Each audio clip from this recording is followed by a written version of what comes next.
Hello friends, this is Mantosh sir. एक बार फिर आपके लिए कुछ लेकर आए हैं। आज का टॉपिक रहेगा हमारा केस।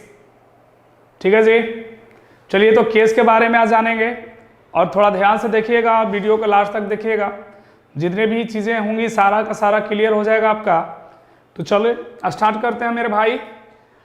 सबसे इम्पॉर्टेंट टॉपिक भी है किसी भी एग्जाम के लिए, केस। केस का हिंदी अगर आप जानते होंगे तो आपने सीखा होगा कि केस को हम कारक के नाम से जानते हैं। किस नाम से मेरे भाई? कारक। ठीक है जी। एक कारक होता है, ये बताने का काम करता है रिलेशनशिप। क्या बताएगा मेरे दोस्त? रिलेशनशिप। ये संबंध बताता है। कारक संबंध बताते हैं, रिलेशनशिप बताते हैं। तो देखिए, कारक होते हैं क्या बताने वाले? रिलेशनशिप बताने वाले। और ये कितने प्रकार के होते हैं, कितने टाइप्स के होते हैं, तो एक एक को आज हम जानेंगे। तो चलिए सबसे पहला स्टार्ट करते हैं। फर्स्ट देखिए, फर्स्ट आपका होता है बाबू, इसको बोला जाता है सब्जेक्टिव। क्या बोलते हैं मेरे भाई? सब्जेक्टिव। मैंने कहा सब्जेक्टिव केस। क्या कहा? Subjective case. इसी सब्जेक्टिव को एक और नाम दिया जाए, इसी सब्जेक्टिव को अगर एक और नाम दे दे मेरे भाई, तो इसी का नाम पड़ता है नॉमिनेटिव। क्या कहा मेरे दोस्त? Nominative case. ठीक है जी, नॉमिनेटिव केस को ही क्या कहा जाता है? सब्जेक्टिव केस, या सब्जेक्टिव केस को ही दूसरा नाम नॉमिनेटिव केस दिया गया। अब कोई आपसे पूछे कि ये नॉमिनेटिव केस या सब्जेक्टिव केस होता क्या है, तो क्या कहिएगा? जब सब्जेक्ट, इसको हिंदी में आपने शायद पढ़ा था कर्ता कारक, जो करता है डूअर होता है। सब्जेक्ट क्या होता है? Worker is called subject. जो किसी भी एक्शन को करने वाला होता है, कोई भी अगर सेंटेंस आपने लिया, उसमें जो काम कर रहा है, जो डूअर है, जो वर्कर है, दैट इज कॉल्ड सब्जेक्ट। तो हमने कहा कि सब्जेक्टिव केस क्या होता है? सब्जेक्ट कौन होगा? तो हमने कभी पढ़ा था बाबू कि सब्जेक्ट या तो नाउन होते हैं मेरे दोस्त, या तो प्रोनाउन होता है। सब्जेक्ट दो ही हो सकते हैं, या तो नाउन होगा और नाउन को जो रिप्लेस करता है वो प्रोनाउन होता है, या तो प्रोनाउन होगा। तो मैंने कहा कि जब, है ना, हमने कहा कि नाउन, क्या कहा मेरे भाई? नाउन। नाउन के जगह पे ही हम और क्या लिख सकते हैं? प्रोनाउन, है ना। जब नाउन या pronoun, when noun oblique pronoun is used, हम यूज करते हैं नाउन और प्रोनाउन का। कराइक इज यूज्ड एज, कैसे मेरे भाई? As a subject. कैसे? सब्जेक्ट के रूप में। तब इसे हम सब्जेक्टिव केस में होना समझते हैं, नॉमिनेटिव केस में होना समझते हैं। ठीक है जी। हम एग्जाम्पल लेंगे। पहले एक चीज और देख लीजिए, हम दूसरा पॉइंट यहां पे डील करना चाहेंगे। सेकेंड होता है मेरे दोस्त ऑब्जेक्टिव केस। दोनों को हम एक साथ एग्जाम्पल में दिखाएंगे। ऑब्जेक्टिव केस क्या होता है? देखिए, ऑब्जेक्टिव केस को शायद आपने कर्म कहा था। जब सब्जेक्ट, जब कर्ता कुछ करता है, तो जिस पे प्रभाव पड़ता है सब्जेक्ट के एक्शन का, that is called an object. जब सब्जेक्ट कुछ करता है, उसके एक्शन से, by the action of subject which is affected is called an object. जब सब्जेक्ट कुछ करेगा, उसके एक्शन से जो भी प्रभावित होता है, जिस पे प्रभाव पड़ता है, जो अफेक्टेड होता है, उसे हम किस नाम से जानते हैं मेरे भाई? ऑब्जेक्ट के नाम से जानते हैं। और इसे किस केस में होना समझेंगे? ऑब्जेक्टिव केस में होना समझेंगे। अब कोई कहा है कि ये ऑब्जेक्टिव केस क्या होता है, ऑब्जेक्ट क्या होते हैं, तो मेरे भाई याद रखना कि फिर से वही बात हम रिपीट करना चाहेंगे कि नाउन या प्रोनाउन ही सिर्फ ऑब्जेक्ट हो सकते हैं। आई रिपीट, ऑब्जेक्ट कौन होगा? नाउन या प्रोनाउन। सब्जेक्ट भी नाउन या प्रोनाउन ही होते हैं, और ऑब्जेक्ट भी नाउन या प्रोनाउन होता है। जब नाउन होगा तो नाउन को रिप्लेस करने वाले को शायद आप नाम से जानते हैं बाबू, प्रोनाउन। मतलब जब नाउन और प्रोनाउन का यूज, है ना, इज यूज्ड कर रहा है कि कैसे? As an object. कैसे मेरे दोस्त? ऑब्जेक्ट के रूप में। जब हम नाउन और प्रोनाउन का यूज ऑब्जेक्ट के रूप में करते हैं, ऑब्जेक्ट बनकर आ जाए, तब इसे कहा जाता है ऑब्जेक्टिव केस। क्लियर है मेरे भाई? फिर से एक बार, सब्जेक्टिव केस को ही नॉमिनेटिव केस के नाम से जाना जाता है। जब नाउन या प्रोनाउन का यूज कैसे किया जाए, ऑब्जेक्ट के रूप में, सब्जेक्ट के रूप में किया जाए, तब इसे क्या कहते हैं, हम सब्जेक्टिव केस में कहते हैं। और जब ऑब्जेक्टिव केस की बात होगी तो नाउन और प्रोनाउन का यूज कैसे करिएगा, ऑब्जेक्ट के रूप में, ऑब्जेक्टिव केस होगा। क्लियर है जी यहां तक? चलिए अब आगे एग्जांपल से एक बात याद रखना ये है मेरे भाई कि ये ऑब्जेक्ट ना दो तरह के होते हैं। कितने तरह के, हम थोड़ा सा उसको दिखाना चाहेंगे। अब आ जाइए, थोड़ा सा देख लीजिए। हमने कहा मेरे भाई कि ऑब्जेक्ट की अगर बात की जाए तो ऑब्जेक्ट अगर हम लेते हैं तो ऑब्जेक्ट को हम दो तरह से बांट सकते हैं। कितने तरह से मेरे दोस्त? दो तरह से। एक बात समझिए, ऑब्जेक्ट दो तरह से डिवाइड होता है तो कौन कौन होता है? ठीक है, सबसे पहला चीज, आपने एक नाम सुना होगा ऑब्जेक्ट के बारे में, तो एक कहा जाता है डायरेक्ट ऑब्जेक्ट। क्या कहते हैं मेरे दोस्त? Direct object. और एक को कहा जाता है इनडायरेक्ट। ठीक है जी, डायरेक्ट और इनडायरेक्ट ऑब्जेक्ट। अब दोनों बात को ध्यान से समझिएगा, गौर करने वाली बात है कि ये जो डायरेक्ट ऑब्जेक्ट होते हैं, ये डायरेक्ट ऑब्जेक्ट हमेशा मेरे भाई याद रखना कि ये होगा नॉन लिविंग। कौन होंगे जी? Non living. नॉन लिविंग क्या होता है? जो लाइफलेस थिंग हो, वैसी चीजें जिसमें जान नहीं होता है उसे नॉन लिविंग चीज कहते हैं, नॉन लिविंग थिंग्स कहते हैं। और ये नॉन लिविंग को हमेशा डायरेक्ट ऑब्जेक्ट के नाम से जाना जाता है मेरे भाई। ठीक है, इनडायरेक्ट क्या होता है मेरे दोस्त? तो इनडायरेक्ट याद रखना कि इनडायरेक्ट होते हैं हमेशा लिविंग। इनडायरेक्ट कौन होंगे? लिविंग थिंग को हम इनडायरेक्ट ऑब्जेक्ट कहते हैं। क्लियर है मेरे प्यारे? अब आगे आ जाइए। अब बात आई दूसरा कि इसके बाद अब ये जो आपने डायरेक्ट ऑब्जेक्ट लिखा है और इनडायरेक्ट ऑब्जेक्ट लिखा है, याद रखना है कि ये आंसर देता है। क्या देता है मेरे भाई? आंसर देता है। किसका आंसर देगा? तो मैंने लिखा आंसर ऑफ। किसका? Answer of what? किसका आंसर? व्हाट का आंसर देने वाले को। किसका आंसर देने वाले को? व्हाट का आंसर देने वाले को हम बोलते हैं डायरेक्ट ऑब्जेक्ट। और इनडायरेक्ट ऑब्जेक्ट में याद रखिएगा कि ये आंसर देता है। क्या देता है प्यारे? आंसर देगा। तो मैंने लिख दिया आंसर ऑफ हुम।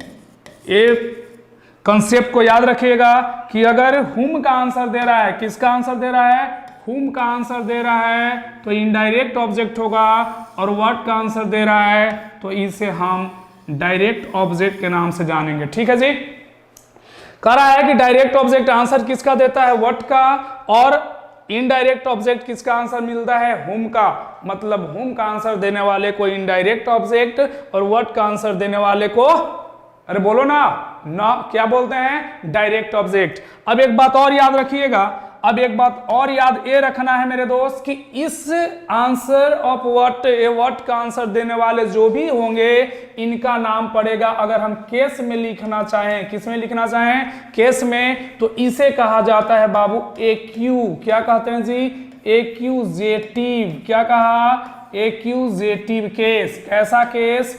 Accusative case. और यहां पे आंसर ऑफ जो हुम दिया हुआ है इसको कहा जाता है डेटिव केस। कैसा केस? Dative case. मतलब दो बातें समझ में आई यहां पे। हमने कहा कि ऑब्जेक्टिव केस दो तरह के हो सकते हैं। एक को बोला जाएगा एक्यूजेटिव। बहुत सारे बुक्स में आप देखोगे कि होता क्या है कि इसी ऑब्जेक्टिव का नाम आपके साथ एक्यूजेटिव रख कर दे देता है। आप कभी भी कंफ्यूज नहीं होइएगा, ये ऑब्जेक्ट का ही दो पार्ट होते हैं। बात समझ में आ रही है? ऑब्जेक्ट का ही चुनु मुनु है, इसी से ना दोनों निकला जी। तो यहां पे मैंने कहा कि ये ऑब्जेक्टिव ही दो तरह के होते हैं। एक को एक्यूजेटिव कहा जाता है और दूसरे को डेटिव कहा जाता है। क्लियर? तो चलो, ऑब्जेक्ट कितने तरह के हुए? दो तरह के। एक को एक्यूजेटिव केस और एक को डेटिव केस। अब डेटिव केस कौन होगा? जो आंसर देगा हुम का, और वो आंसर देने वाला इनडायरेक्ट ऑब्जेक्ट होता है। और बाबू एक्यूजेटिव क्या होता है? जो आंसर देता है व्हाट का, और इसी को कहते हैं हम डायरेक्ट ऑब्जेक्ट। ये हमेशा नॉन लिविंग होंगे और इनडायरेक्ट हमेशा क्या होगा? लिविंग होगा। दिमाग में घुस रहा है ये जो बाबू हमने आपको एक चीज जो स्ट्रक्चर तैयार कर रहे हैं, दिमाग में घुस जाना चाहिए, छप जाना चाहिए मेरे भाई, ठीक है। हम इसीलिए इतना चीज को इस तरह से ऑपरेट करते हैं, ऑपरेशन करते हैं। जब तक ऑपरेशन करके नहीं ना पढ़ोगे तो कभी दिमाग में घुसने वाला नहीं है। अभी पढ़ोगे आप समझ में आ जाएगा, लगेगा कि सर हमको तो समझ में आ गया, लेकिन बाद में मेरे भाई ये निकल जाता है दिमाग से। तो आप किसी भी चीज को विजुअलाइज करिए, जब विजुअलाइज करते हैं तो चीजें परमानेंट के लिए आपके दिमाग में छप जाता है। आप देखो, अगर स्टोरी एक 3 पेज का दे दें पढ़ने के लिए, एक ही पेज के दे दें तो याद कभी नहीं होगा, लेकिन वही अगर 3 घंटे की मूवी एक बार दिखा दिया जाए तो लगता है कि सब के सब याद हो गया। समझ में आ रहा है? तो चीजों को आप विजुअलाइज करिए, समझिए, ठीक है। वैसे पढ़ने से, रीड करने से चीजें कभी आपकी नहीं होगी। क्लियर है? हाँ, तो जब बोला जाता है तो समझा, बच्चे को तो समझ में आ जाता है कि सर बोले हैं, है ना, तो ऐसे करना है, ये करना है, लेकिन वो कुछ ही टाइम के बाद ना भूल जाता है। तो आपको एक चीज को याद रखना है, आप कभी भी पढ़ो तो चीज को अपने तरह से ऑपरेशन करो। ऑपरेशन करना जब आ गया ना तो सब आसान हो जाएगा।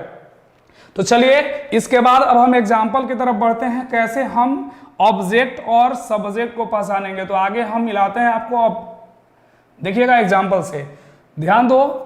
हमने कहा बाबू एग्जाम्पल क्या लिखा, हम कुछ एग्जाम्पल लेते हैं, ध्यान दीजिएगा और मुझे बताइएगा। हमने कहा कि राम, क्या कह दिया? चला राम, मैंने कह दिया कॉल्ड राधिका। अब ध्यान दीजिए, बहुत सीता को बुलाया है, अब दूसरे को बुलवाते हैं। मैंने कहा कि राम कॉल्ड राधिका, राम ने बुलाया, किसको बुलाया? राधिका को बुलाया। अब एक बात समझिएगा, ये राम, हमने कभी एक चीज आपको बताया था, या आप जानते होंगे बाबू कि किसी भी सेंटेंस में सबसे पहले आता है मेरे दोस्त सब्जेक्ट। कौन आता है जी? अरे बोलो ना, सब्जेक्ट के बाद क्या आता है? भव, और भव के बाद क्या आता है मेरे भाई? ऑब्जेक्ट। मतलब भव से ठीक पहले सब्जेक्ट होता है और भव के ठीक बाद अरे क्या? ऑब्जेक्ट होता है। भव के ठीक पहले सब्जेक्ट होता है, भव के ठीक बाद ऑब्जेक्ट होता है। अब यहाँ पे एक बात लिखा मिला मुझे, कॉल्ड। कॉल्ड को क्या वर्ब कहोगे? अरे बोलो हाँ, बिल्कुल कहेंगे। एक कॉल्ड बुलाना वर्ब ही तो है। वर्ब के ठीक पहले जो कुछ भी लिखा मिले वो क्या होगा मेरे भाई? सब्जेक्ट होगा। क्या होगा? सब्जेक्ट होगा। और अभी अभी आपने मुझे एक बात बताई थी कि सर सब्जेक्ट या ऑब्जेक्ट हमेशा कौन होते हैं? नाउन या प्रोनाउन। फिर से हम रिपीट करना चाहेंगे कि हमने अभी अभी एक बात कहा कि सब्जेक्ट और ऑब्जेक्ट हमेशा कौन होते हैं? नाउन या प्रोनाउन। सब्जेक्ट हो या कौन हो बाबू? ऑब्जेक्ट हो, ये हमेशा या तो नाउन होगा या तो प्रोनाउन होगा। अभी तो डेफिनेशन मैंने बताया था।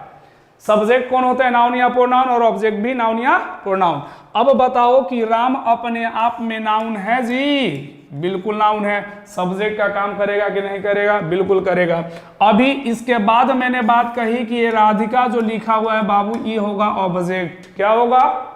ऑब्जेक्ट। फिर से वही बात, ये राधिका ऑब्जेक्ट है तो ऑब्जेक्ट भी कौन होते हैं? नाउन या प्रोनाउन। और राधिका नाम है, नाउन ही होगा। क्लियर है जी? तो ऑब्जेक्ट सब्जेक्ट समझ में आ रहा है कि सब्जेक्टिव केस और ऑब्जेक्टिव केस क्या होता है? वर्ब के ठीक पहले सब्जेक्टिव केस और वर्ब के ठीक बाद ऑब्जेक्टिव केस होता है। ठीक है जी।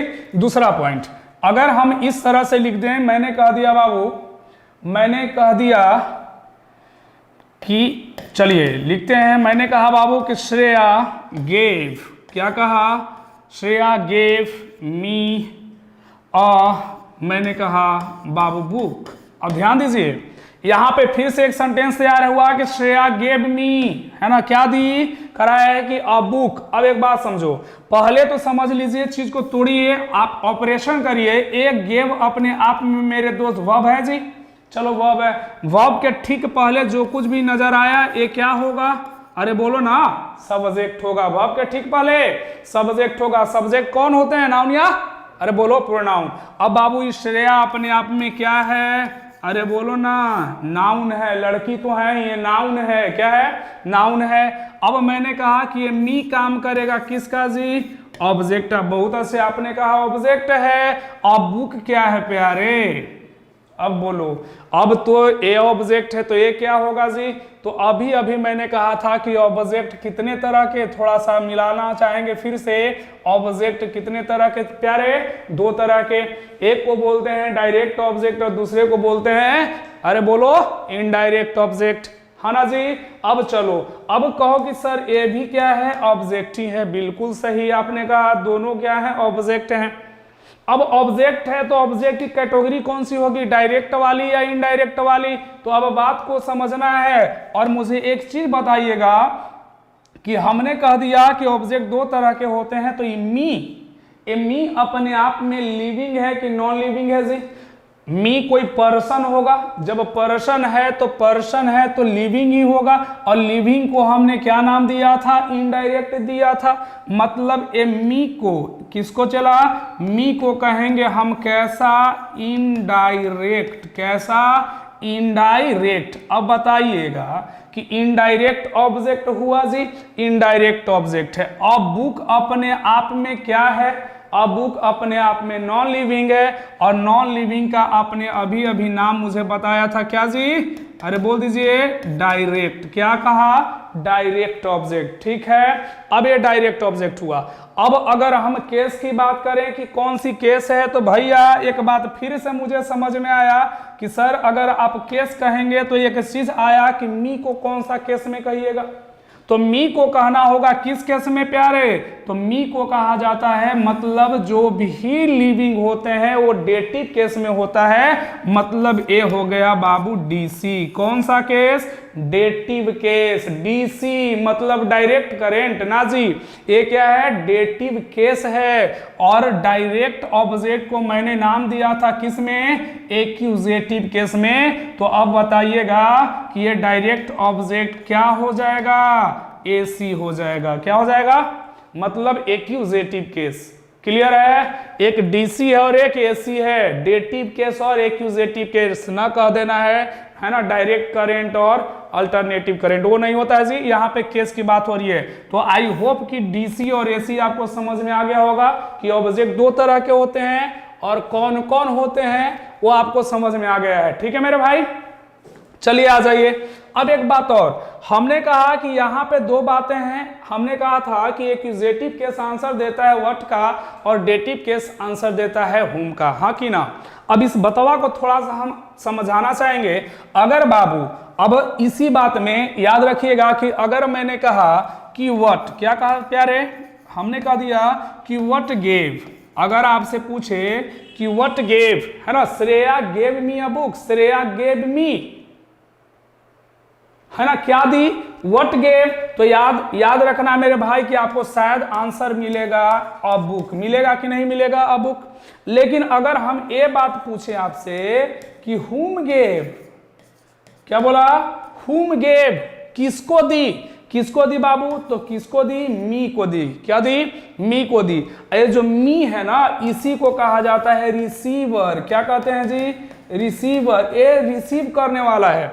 मतलब जो इनडायरेक्ट ऑब्जेक्ट होते हैं उन्हें रिसीवर के नाम से जाना जाता है। किस नाम से जाना जाता है, रिसीवर के नाम से जाना जाता है। ठीक है, ये आंसर देगा व्हाट का, और व्हाट के आंसर देने वाले को, व्हाट का आंसर देने वाले को हमने कहा था कि डायरेक्ट ऑब्जेक्ट होता है, मतलब ए बुक डायरेक्ट ऑब्जेक्ट है। और हुम का आंसर देने वाले को हमने कहा था कि इनडायरेक्ट ऑब्जेक्ट होता है, मतलब मी क्या है, इनडायरेक्ट ऑब्जेक्ट। एक बात और सीख लीजिए मेरे भाई कि किसी भी सेंटेंस में अगर इनडायरेक्ट ऑब्जेक्ट नहीं है तो सेंटेंस सेंसफुल होगा।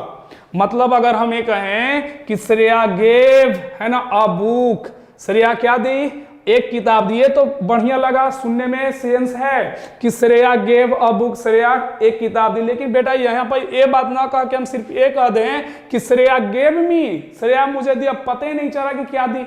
अरे बोलो हाँ, बेटा तो कंफ्यूज हो जाएगा।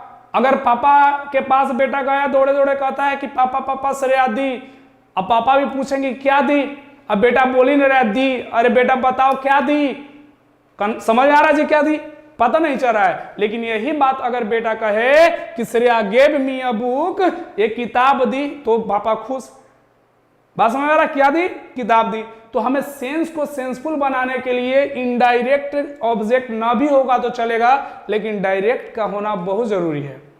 बात समझ में आ रहा है ना? सब नॉनसेंस निकलेगा ये खेसारी लाल के गाना की तरह। बात समझ में आ रहा है ना जी? तो चलो ये चीजें था, हमने देख लिया कि ऑब्जेक्ट कितने तरह के होते हैं, ठीक है। सब्जेक्ट क्या होता है, ऑब्जेक्ट क्या होता है, इसके टाइप्स को मैंने जान लिया। आज के बाद ये चीजें आपको है ना कभी नहीं भूल पाओगे, ठीक है जी। आगे बढ़े, अब थोड़ा सा आइए, इसके बाद हम थोड़ा सा मिलाना चाहेंगे। अब हम यहां पे देख लेते हैं एक चीज मेरे भाई कि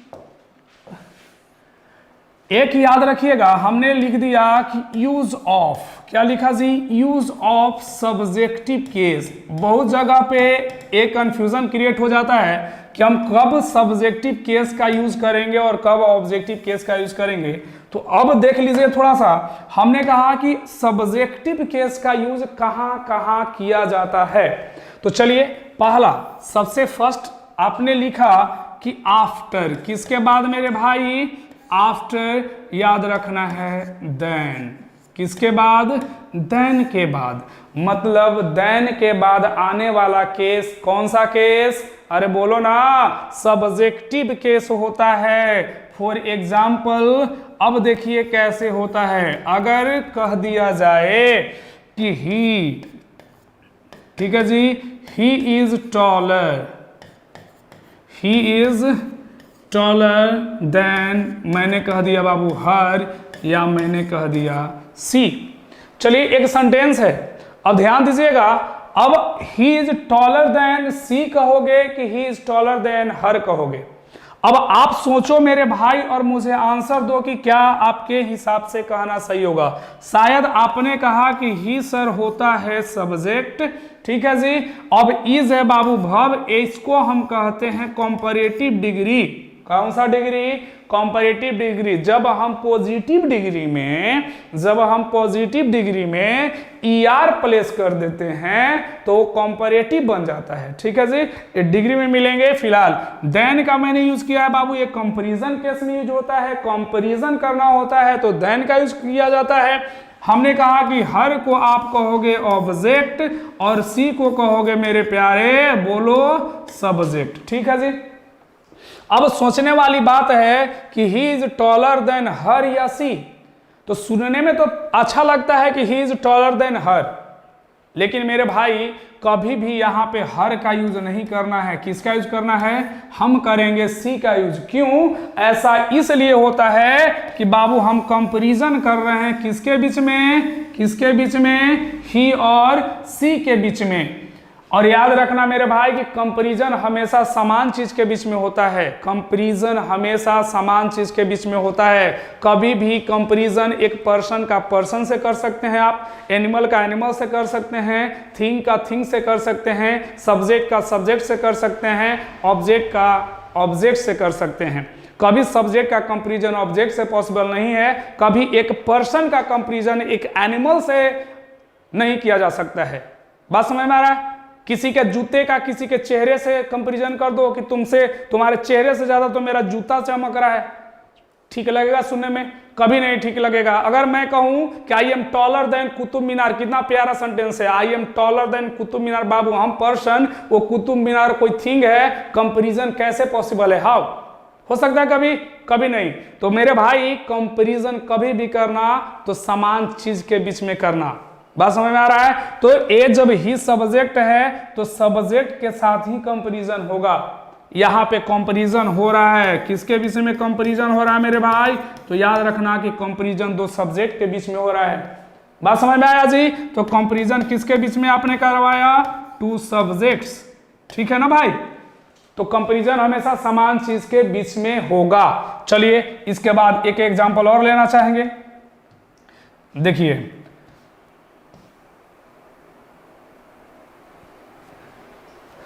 या आ जाइए सेकंड पे, एक और देख लीजिए। अगर आपको कहीं लिखा मिले बाबू एज, तो कहा गया कि आफ्टर एज, किसके बाद? आफ्टर एज, एज के बाद भी कौन सा केस आएगा? सब्जेक्टिव केस, मतलब आने वाला केस हमेशा सब्जेक्टिव केस होगा। फॉर एग्जाम्पल देख लीजिएगा कैसे सब्जेक्टिव केस आता है। तो याद रखिए, अगर मैं कहूं कि ही इज एज, ठीक है ना मेरे भाई, गुड कह दिया एज बाबू, यहां पे कह दिया मी या कह दिया आई। अब सोचिए, कह रहा है कि he is as good as me I. अब एक बात याद रखो, फिर से मुझे एक बात समझ में आ गया कि सर यहाँ पे ही अपने आप में क्या होगा जी? सब्जेक्ट होगा। इज बाबू वर्ब है, और एज का मतलब बाबू यहाँ पे याद रखना कि एज डॉट डॉट एज से होता है। मतलब ये जो डॉट डॉट मैंने लिखा है ना, इसमें एक कोई भी एडजेक्टिव या एडवर्ब का प्लेस होता है। या तो इसमें कोई पॉजिटिव डिग्री का एडजेक्टिव आएगा या कोई एडवर्ब आ सकता है, ठीक है। वो हमेशा पॉजिटिव में होना चाहिए, पॉजिटिव फॉर्म में होना चाहिए। जैसा कि ये एज दिखा बाबू, एज दिखा, ये जो गुड है इसको कहते हैं हम पीडी, पॉजिटिव डिग्री का एडजेक्टिव है, ठीक है जी। अब मी भैया ये अपने आप में ऑब्जेक्ट होगा और आई को हम कहेंगे सब्जेक्ट। बोलो ठीक है, चलो अच्छा है। अब मैंने कहा बाबू कि कभी भी he is as good as me कहोगे या आई कहोगे जी? तो मी कहना सही कि आई कहना सही? तो भैया ये जब ऑब्जेक्ट है तो मैंने कहा कि कंपैरिजन हमेशा किसके बीच में करो? सब्जेक्ट के बीच में करो। तो ही का कंपैरिजन कभी भी करना है तो मी से नहीं आई से करना है, क्योंकि कंपैरिजन हमेशा किसके बीच में? समान चीज के बीच में होता है। तो सब्जेक्ट का कंपैरिजन सब्जेक्ट से होगा। क्लियर है? चलिए इसके बाद हम थर्ड पे आते हैं, देखिएगा ध्यान से। इसके बाद थर्ड पे आ जाइए, तीसरा। एक बात और याद रखिएगा बाबू कि आफ्टर, किसके बाद? हमने कहा आफ्टर ईट ऑब्लिक इफ और ईट के बाद भी याद रखना है कि आने वाला केस हमेशा सब्जेक्टिव केस होता है। ये बहुत इंपॉर्टेंट रूल है, सारे एग्जाम्स में पूछे जाते हैं, तो थोड़ा ध्यान से देखिएगा। अगर आपके सामने कभी भी सेंटेंस इस तरह से तैयार कर दे, मैंने कह दिया बाबू कि ईट, और पूछा भी जाता है ईट इज मी कहना सही होगा कि मुझे कहना होगा ईट इज आई? चलिए, दो सेंटेंस है, इट इज मी या इट इज आई। अब ईट बाबू अपने आप में आपके हिसाब से क्या होगा जी? ईट होगा सब्जेक्ट, हाँ। इज है मेरे भाई वर्ब, और अभी आपने कहा कि सर सब्जेक्ट के बाद वर्ब के बाद तो ऑब्जेक्ट होता है। बोलो ना हाँ, क्या बात है, मतलब इट इज मी होगा। और यहाँ पे आपने लिख दिया है इट सब्जेक्ट है, इज वर्ब है, और आई क्या है जी? सब्जेक्ट है। क्लियर? अब देखने में तो लग रहा है कि इट इज मी अपने आप में सही है, लेकिन मेरे भाई कभी भी इट इज मी नहीं होता है। इसका हिंदी होता है मैं ही तो हूं, it is I, subjective case में होगा। अब क्यों ऐसा होता है? तो मेरे भाई एक बात समझो कि एक वो होता है इंग्लिश में कॉम्प्लीमेंट। क्या होता है जी? कॉम्प्लीमेंट। देखो तो ध्यान से इस बात को समझ लो कि यहाँ पे जो ईट है, ईट को हम कहेंगे सब्जेक्ट। क्या कहेंगे मेरे भाई? सब्जेक्ट कहेंगे। लेकिन ये जो आई लिखा हुआ है, आई को कहा जाता है सब्जेक्ट। क्या कहा जाएगा? Subject complement. क्या कहा जाएगा? Subject complement. एआई अपने आप में कॉम्प्लीमेंट है, पूरक है। और याद रखना है कि सब्जेक्ट का कॉम्प्लीमेंट हमेशा सब्जेक्टिव केस में होता है। आई रिपीट, सब्जेक्ट का कॉम्प्लीमेंट हमेशा सब्जेक्टिव केस में होता है। कहोगे सर ये तो आप रटवा दिए हमको कि सब्जेक्ट का कॉम्प्लीमेंट सब्जेक्टिव केस में होता है, ये तो मुझे जच नहीं रहा है। तो हम आपको ऑपरेशन करेंगे, फिर से देखो ध्यान से। आपको ऑपरेशन नहीं करेंगे चला, हम करेंगे एग्जाम्पल का ऑपरेशन। पहले एक और देख लो, उसके बाद मिलाते हैं। हमने कहा कि कहीं आपको लिखा हुआ मिला होगा कि इफ आई वर, नाम सुने होंगे जी। इफ आई वर हर मुझे कहना होगा, या if I were she I would हमने कह दिया हेल्प यू। अगर मैं उसके जगह होता तो आपकी क्या करता? मदद करता। अब एक बात समझिए कि यहाँ पे लिखा हुआ है बाबू आई को अपने आप में सब्जेक्ट कहोगे, वर बाबू भव हुआ। अब इसके बाद मैंने कहा कि इफ के बाद आने वाला जो केस होगा वो सब्जेक्टिव केस होगा। तो यहाँ पे ये जो हर है वो क्या है, ऑब्जेक्ट है, और सी क्या है जी, सब्जेक्ट है। तो हमने कहा कि क्या होना चाहिए सब्जेक्टिव केस में, तो हर का यूज नहीं करना है, कहना होगा क्या, सी, इफ आई वर सी। ठीक है जी। अब ऐसा क्यों होता है वो आप देखिए क्यों होता है। आइए हम पहले मिलाना चाहेंगे। देखिए हमने कहा बाबू कि एक होता है कॉम्प्लीमेंट। क्या होता है प्यारे, कॉम्प्लीमेंट। और ध्यान से कॉम्प्लीमेंट को समझिए कि ये कॉम्प्लीमेंट होता क्या है। तो याद रखना कि कॉम्प्लीमेंट दो तरह के होते हैं। कितने तरह के चला, दो तरह के। ठीक है भाई, कॉम्प्लीमेंट दो तरह के होते हैं। क्या क्या, एक को कहा जाता है बाबू सब्जेक्टिव कॉम्प्लीमेंट। कैसा कॉम्प्लीमेंट, सब्जेक्टिव कॉम्प्लीमेंट। और एक को कहते हैं हम ऑब्जेक्टिव कॉम्प्लीमेंट। सब्जेक्टिव कॉम्प्लीमेंट और ऑब्जेक्टिव कॉम्प्लीमेंट। अब देखिएगा कि ये सब्जेक्टिव कॉम्प्लीमेंट क्या होता है और ऑब्जेक्टिव कॉम्प्लीमेंट क्या होता है। अगर बात कहा जाए, अगर हम इस तरह से कहते बाबू कि ही, क्या कहा जी, ही इज अ, मैंने कह दिया doctor, he is a doctor. अब ध्यान से समझो, वह एक डॉक्टर है। कोई पूछे कि ही क्या है मेरे भाई, तो आप क्या कहोगे, ए ही क्या है, तो क्या कहना है, ही अपने आप में सब्जेक्ट है, इस सबको पता चल गया बात।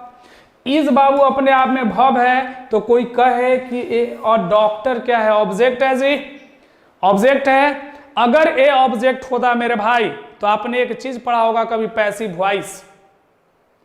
अगर ए ऑब्जेक्ट होता तो पैसिव वॉइस पॉसिबल होता। ए दिखता तो जरूर ऑब्जेक्ट के प्लेस पे है, ऑब्जेक्ट के जगह पे है, लेकिन ये एक्चुअल में ऑब्जेक्ट नहीं होता है। ये जो और डॉक्टर दिख रहा है, इसका नाम पड़ता है बाबू सब्जेक्ट कॉम्प्लीमेंट। क्या पड़ता है मेरे भाई, सब्जेक्ट कॉम्प्लीमेंट। मतलब समझ में आया कि सब्जेक्ट कॉम्प्लीमेंट क्या होता है कि ऑब्जेक्ट के जगह लिखा मिले। किसके जगह लिखा मिले, ऑब्जेक्ट के जगह लिखा मिले, और सब्जेक्ट के बारे में इंफॉर्मेशन कंप्लीट करने वाले को हम बोलते हैं सब्जेक्ट कॉम्प्लीमेंट।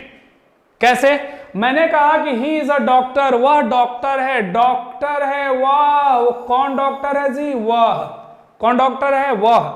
ये जो डॉक्टर है वो कॉम्प्लीमेंट का काम कर रहा है, इंफॉर्मेशन कंप्लीट कर रहा है, किसके बारे में, सब्जेक्ट के बारे में। एक और एग्जांपल से आप समझ लीजिए, उसके बाद चीजें क्लियर हो जाएगी। अगर मैं कहूं बाबू, हमने कह दिया कि श्रेया, क्या कहा जी, फिर से नाम ले लिए हम, श्रेया बिकेम, क्या, श्रेया बिकेम एन एक्ट्रेस। अब एक बात बताइएगा कि यहाँ पे जो श्रेया लिखा हुआ है ये अपने आप में क्या है, श्रेया अपने आप में बाबू सब्जेक्ट है जी, चलो हाँ सब्जेक्ट है। बिकेम अपने आप में क्या वर्ब है, बिल्कुल वर्ब है। सब्जेक्ट वर्ब है, सब्जेक्ट, चलो 1 मिनट। आइए, हमने कहा कि श्रेया अपने आप में सब्जेक्ट है, बिकेम हुआ वर्ब। अब आगे ये जो बाबू एन एक्ट्रेस दिख रहा है, क्या दिख रहा है मेरे भाई, एन एक्ट्रेस, ये क्या काम करेगा, आपको लगाओ कि सर ये तो ऑब्जेक्ट है, कोई भी बता देगा, लेकिन मेरे प्यारे यही कंफ्यूजन आपको एग्जाम में करेगा। इसको कहते हैं हम सब्जेक्ट कॉम्प्लीमेंट। क्या कहेंगे जी, सब्जेक्ट कॉम्प्लीमेंट। अब कहो कि सर कैसे, तो बात समझिए। कहा कि श्रेया बिकेम, श्रेया बनी, क्या बनी बाबू, एक्ट्रेस। एक्ट्रेस कौन बनी, अरे बोलो ना, श्रेया। और यहां श्रेया के बारे में क्या दिया जा रहा है, एक्ट्रेस के द्वारा इंफॉर्मेशन। मतलब समझ में आया कि ऑब्जेक्ट के जगह पे लिखा हुआ है, लेकिन ये इंफॉर्मेशन किसके बारे में दे रहा है, सब्जेक्ट के बारे में। दैट्स वाई इसे हम सब्जेक्ट कॉम्प्लीमेंट कहते हैं। क्या कहते हैं मेरे भाई, सब्जेक्ट कॉम्प्लीमेंट। अब कभी भी इसका पैसिव वॉइस नहीं बनेगा, कभी भी पैसिव नहीं बनेगा। ऐसा मत बना देना कि an actress was become by Shreya, ऐसा नहीं होता है मेरे भाई, पैसिव बनेगा ही नहीं। क्यों, क्योंकि ये ऑब्जेक्ट है ही नहीं, और जिसमें ऑब्जेक्ट नहीं होता है जिस सेंटेंस में, उसका पैसिव पॉसिबल नहीं है। ये आपको बात पता होगी। ठीक है जी, क्लियर है। सब्जेक्ट कॉम्प्लीमेंट समझ में आया।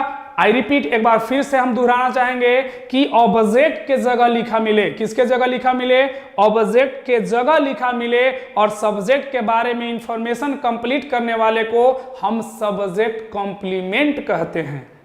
क्लियर है? ये मिराज है, चला मिराज समझते हो ना?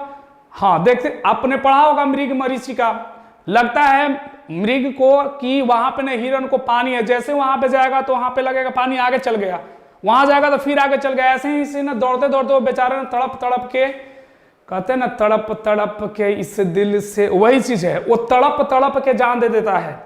नहीं, उसी को नाम पड़ा था मृग मरीचिका, जिसे हम मिराज के नाम से जानते हैं। वही चीज है, स्टूडेंट के लिए मृग मरीचिका काम करता है, ये तड़पाता है, सबको लगेगा कि ऑब्जेक्ट है, लेकिन ऑब्जेक्ट होता नहीं है। यही गलती करके हम एग्जाम में आते हैं। पैसिव वॉइस दे देगा तो आराम से बना के बेटा आ जाएगा, एकदम खुश होकर, स्माइल तो देख बेटा का, एकदम मारेगा कि और हम तो एकदम पास हो गए, हम बना कर आए, लेकिन बेटा ये तो सैड वाला बन गया, पहले ही से उदास है, क्या मुस्कुराएगा? तब स्माइल कर, अब बोल देना है कि ये कभी नहीं बनेगा, न ज्यादा बनाइएगा तो सब गलती हो जाएगा। ठीक है जी? क्यों? क्योंकि ये कॉम्प्लीमेंट है, सब्जेक्ट अरे बोलो ना नहीं है, और बिना ऑब्जेक्ट नहीं है, ऑब्जेक्ट नहीं है मतलब इसका कभी पैसिव नहीं बनेगा। क्लियर मेरे दोस्त? तो चलिए, ये था कॉम्प्लीमेंट। कॉम्प्लीमेंट मैंने कहा कि कितने होते हैं, दो होते हैं, एक को सब्जेक्ट कॉम्प्लीमेंट कहते हैं और एक को ऑब्जेक्ट कॉम्प्लीमेंट कहते हैं। हमने कहा कि ऑब्जेक्ट है ना, सब्जेक्ट कॉम्प्लीमेंट क्या होता है कि सब्जेक्ट कॉम्प्लीमेंट वो होता है कि जो ऑब्जेक्ट के जगह तो लिखा मिलेगा, लेकिन ये इंफॉर्मेशन किसके बारे में देगा, सब्जेक्ट के बारे में देगा, तो ये सब्जेक्ट कॉम्प्लीमेंट होता है। दूसरा पॉइंट मेरे साथ लिखा हुआ है बाबू कि एक है ऑब्जेक्ट कॉम्प्लीमेंट। ये ऑब्जेक्ट कॉम्प्लीमेंट क्या होता है प्यारे, इसको भी थोड़ा सा हम देख लेना चाहेंगे। आइए, हमने कहा कि ऑब्जेक्ट कॉम्प्लीमेंट क्या होता है। अगर आपसे कोई कह दे कि ही, ध्यान दीजिएगा, कहा कि ही इलेक्टेड, क्या कहा मेरे भाई, ही इलेक्टेड हर, ठीक है, हमने कहा ही इज कैप्टन। एक सेंटेंस है कि ही इलेक्टेड हर हिज कैप्टन। अब एक बात बताओ कि यहाँ पे जो मैंने लिखा है कि ही इलेक्टेड हर हिज कैप्टन, यही बाबू अपने आप में सब्जेक्ट है जी? अरे बोलो ना, हाँ चलो ये सब्जेक्ट है। अब सब्जेक्ट है तो इलेक्ट को आप क्या का नाम दीजिएगा, वर्ब कहिएगा, और वर्ब के ठीक बाद जो आता है मेरे भाई उसे कहते हैं हम ऑब्जेक्ट। क्या कहते हैं जी? ऑब्जेक्ट कहते हैं। अब आगे जो ये हिज कैप्टन है ये क्या है, सोचने वाली बात यही है। अब इसको क्या कहोगे? चला तो ये भी तो ऑब्जेक्ट ही है, ये क्या है जी? ऑब्जेक्ट है। क्या ये ऑब्जेक्ट है? तो ध्यान से देखो, मैंने कहा कि ही इलेक्टेड, उसने, है ना, किसको, हर, उसे, उसने उसे चुना।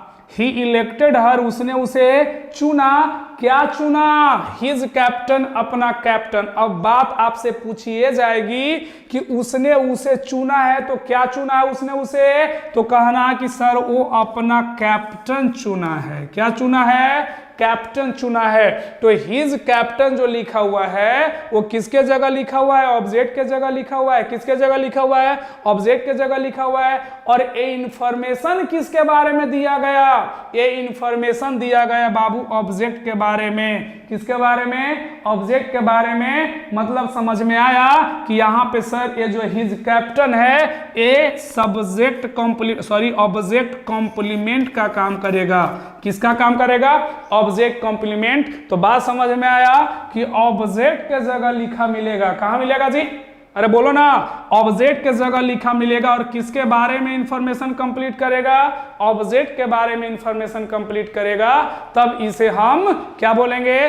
तब इसे हम ऑब्जेक्ट कॉम्प्लीमेंट कहेंगे। क्लियर है? ऑब्जेक्ट कॉम्प्लीमेंट क्या होता है कि ऑब्जेक्ट के जगह लिखा मिलेगा और ऑब्जेक्ट के बारे में ही इंफॉर्मेशन देगा, तब इसे ऑब्जेक्ट कॉम्प्लीमेंट के नाम से जाना जाता है। सब्जेक्ट कॉम्प्लीमेंट क्या था जी? कि ऑब्जेक्ट के जगह लिखा मिलेगा लेकिन ये सब्जेक्ट के बारे में इंफॉर्मेशन देगा, तब इसे सब्जेक्ट कॉम्प्लीमेंट कहे थे। आई होप कि ये बातें क्लियर हो गया होगा कि ऑब्जेक्ट कॉम्प्लीमेंट क्या होता है और सब्जेक्ट कॉम्प्लीमेंट क्या होता है। तो आज हम इतना रहने देते हैं, फिर मिलेंगे हम, है ना, नेक्स्ट वीडियो में। Thank you so much, thanks a lot, जय हिंद।